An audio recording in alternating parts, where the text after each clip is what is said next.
সেপ্টেম্বরের এক গরম সকালে বিপ্লবের আহ্বানে হাজার হাজার নেপালি ছাত্রছাত্রী নেপালের প্রধান শহরগুলির রাস্তায় নেমে আসে।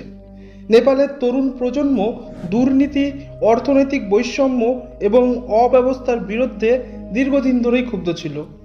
তবে সরকার যখন 26টি সোশ্যাল মিডিয়ার প্ল্যাটফর্ম সম্পূর্ণ নিষিদ্ধ করে দেয়, তখন ফেসবুক, ইনস্টা এবং ইউটিউবে নিজেদের স্বপ্নবোনা এই তরুণরা স্ফুলিঙ্গ হয়ে রাস্তায় ঝাঁপিয়ে পড়ে। দেখতে দেখতে নেপালের প্রধান শহরের রাস্তাগুলো রণক্ষেত্রে পরিণত হয়। নেপাল পুলিশের গুলিতে 20 জন নিহত হয়। এই তরুণদের এক মঞ্চে আনতে হামি নেপাল নামে এক সংগঠন কাজ করছিল। এই সংগঠনের মূল কারিগর হলেন সুদান গুরুং। নেপালের জেনজি বিপ্লবের মুখ হয়ে ওঠা 36 বছর বয়সী সুদান গুরুং নেপালি তরুণদের ক্ষোভকে সঠিক সময়ে অনুধাবন করেছিলেন। সুদান গুরুং তরুণদের ক্ষোভকে চিহ্নিত করেন, তাদের একটি প্ল্যাটফর্ম দেন এবং পুরো নেপাল জুড়ে বিভিন্ন নেটওয়ার্কের মাধ্যমে তা ছড়িয়ে দেন।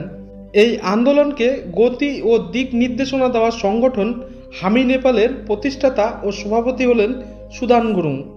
সুদান গুরুং নিজেকে একটি অলাভজনক সংস্থা হিসেবে পরিচয় দেন, যদিও এর আনুষ্ঠানিক সূচনা হয়েছিল 2015 সালে, কিন্তু এটি রেজিস্টার্ড হয় 2020 সালে।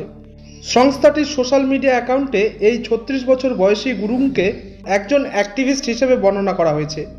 তিনি এক দশকেরও বেশি সময় ধরে দুর্যোগ, ত্রাণ, সামাজিক পরিষেবা এবং জরুরি সহায়তার জন্য সম্পদ জোগাড় করেছেন। এই সংস্থাটি আন্তর্জাতিক তহবিল এবং অনুদান গ্রহণ করে। ভৌগোলিকভাবে নাজুক নেপালে ভূমিকম্প, বন্যা এবং ভূমিধসে ক্ষতিগ্রস্ত মানুষের সাহায্য করে এই সংগঠন। 8ই সেপ্টেম্বরে আন্দোলনের জন্য জেনজি আহ্বান জানিয়ে সুদান গুরুং তার ইনস্টাগ্রাম পোস্টে লিখেছিলেন, ভাই ও বোনেরা, 8ই সেপ্টেম্বর শুধু একটি সাধারণ দিন নয়। এই দিনটি হলো সেই দিন যখন আমরা নেপালের তরুণরা জেগে উঠব এবং বলবো যথেষ্ট হয়েছে। আন্দোলনের জন্য জেনজিদের ডেকে সুদান গুরুং বলেন, এই সময়টা আমাদের, এই লড়াই আমাদের তরুণদের থেকেই শুরু করতে হবে।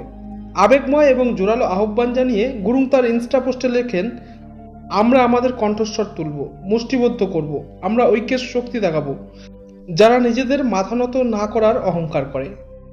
সুদান গুরুং 8ই সেপ্টেম্বরের এই আন্দোলনকে দুর্নীতির বিরুদ্ধে একটি আন্দোলন হিসেবে উপস্থাপন করেন এবং এটি শুধুমাত্র সোশ্যাল মিডিয়া নিষেধাজ্ঞার বিরুদ্ধে জন্ম নেওয়া ক্ষোভের চেয়ে বৃহত্তর পরিসরে নিয়ে যান। সুদান গুরুং প্রথমে ইনস্টাগ্রাম ও পরে ডিসকর্ড ও ভিপিএনের মতো প্ল্যাটফর্ম ব্যবহার করে হাজার হাজার তরুণ বিক্ষোভকারী, যাদের অধিকাংশই ছাত্র, তাদের একত্রিত করেন।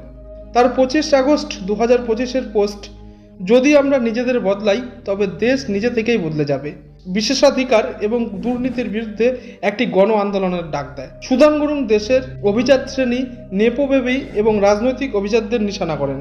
সুদান গুরুং অ্যাক্টিভিস্ট হওয়ার আগে ইভেন্ট ম্যানেজমেন্টে সক্রিয় ছিলেন এবং তার জীবন ছিল পার্টি ঘিরে।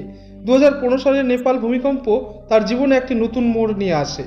এরপর তিনি মানসিক কার্যক্রমে মনোনিবেশ করেন। তার নেতৃত্বে হামি নেপাল জরুরি পরিষেবা, দুর্যোগ ত্রাণ এবং সামাজিক কার্যক্রম যেমন উদ্ধার কাজ ও অভিবাসীদের স্বার্থে কাজ করছে। 8ই সেপ্টেম্বর জেনজির নেতৃত্বে হওয়া বিক্ষোভ সহিংস হয়ে ওঠে। এ সময় নেপাল পুলিশের গুলিতে 20 জন নিহত এবং 300 জনেরও বেশি আহত হন।